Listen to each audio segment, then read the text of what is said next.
With homecoming just days away, the state's only public HBCU is rallying around calls to receive more money after being historically underfunded by the state for decades. State Capitol reporter Chris O'Brien brings us inside this growing debate. Students wanted to know their legal options, and they wanted to know if they could go forward with their legal options. And I shared with them that they have absolutely every right to demand equality. Civil rights attorney Ben Crump visited Tennessee State University to discuss options after the federal government released a report saying the state has underfunded the university by over $2 billion. Ahead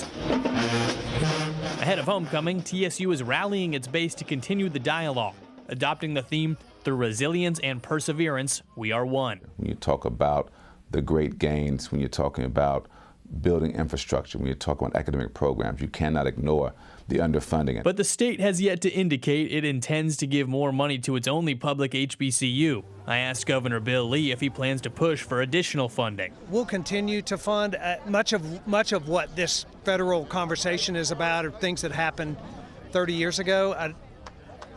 I'm focused on what we're doing today for TSU, and we'll continue to do that. The governor pointed to the fact that he did infuse extra money into last year's budget. We funded it every year since I've been here, and in fact, last year, as you know, we funded over $300 million, a historic amount that was unprecedented up until that time. That $300 million was about $250 million extra. But still, that number falls far short of the $2 billion the federal government says Tennessee owes. Even further, a bipartisan state report shows it could be north of $500 million, about double what Lee put in last year. You can't let the floor be your ceiling, right? And so let's start with the $250 million, but not let that be the ceiling. Still, earlier this year, Comptroller Jason Mumpower said the university was, quote, not a well-run organization and recommended potentially replacing the president. In Nashville, Chris O'Brien. And ultimately, TSU President Glenda Glover announced a few months ago that she would be stepping down in 2024.